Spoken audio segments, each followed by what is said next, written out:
Hello viewers, আসসালামু আলাইকুম। কেমন আছেন আপনারা সবাই? আজকে আমি ওয়াশিং মেশিনে কীভাবে কাপড় ধোয়ার সঠিক নিয়ম আছে সেটা আপনাদের সাথে শেয়ার করব। চলুন দেখে নিই। প্রথমে আমি ওয়াশিং মেশিনটি ওপেন করলাম। কাপড় ধোয়ার জন্য আমি যে কাপড়গুলো রেখেছিলাম সেগুলো সব ওয়াশিং মেশিনে দিয়ে দিয়েছি। তারপর একটা বালতিতে কিছু ডিটারজেন্ট পাউডার আমি প্রথমেই দিয়ে দিয়েছি। তারপর পানি অ্যাড করে মিক্স করে নেব। ডিটারজেন্ট পাউডার আর পানি একসাথে মিক্স করে আমি ওয়াশিং মেশিনের মধ্যে দিয়ে দিয়েছি। আর এখানে 0 থেকে 15 পর্যন্ত আছে। এরপর এখানে নরমাল, সফট দুটো অপশন হচ্ছে, ওয়াশ আছে আর ড্রেন আছে। আর এখানে হচ্ছে কাপড় শুকানোর জন্য 0 থেকে 5 পর্যন্ত আছে। ধোয়ার জন্য 3 ধাপে ওয়াশ করতে হয়। প্রথমবারে আমি 12 মিনিট দিয়েছি। মাল্টিপ্লাগে আমি লাইনটা সেট আপ করে দিচ্ছি। ওয়াশিং মেশিনে কিভাবে কাপড় ওয়াশ হচ্ছে সেটা আপনাদের দেখিয়ে দিচ্ছি। মেশিনের পানিগুলো একটু ময়লাযুক্ত মনে হচ্ছে, আসলে তা না। পানিতে একটু আয়রন আছে, তাই একটু দেখাচ্ছে, গাঢ় রঙে দেখাচ্ছে। হয়ে গেছে ওয়াশ করার জন্য। এখন আমি ড্রেন করতেছি। শেষ হয়ে গেলে ওয়াশ অপশন থেকে ড্রেনে দিয়ে দিতে হবে, তাহলে পানি চলে জন্য লাইন আমি সেট আপ করি নাই, কারণ আমি রুমে বসিয়েছি।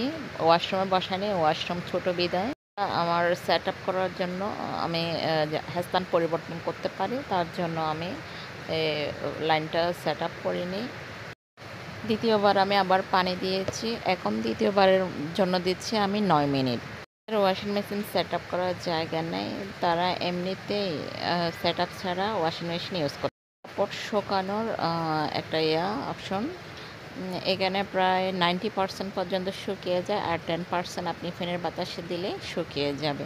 আমি এটা থেকে শুকানোর জন্য ওই পাত্রে সব কাপড়গুলো অ্যাড করে দিচ্ছি।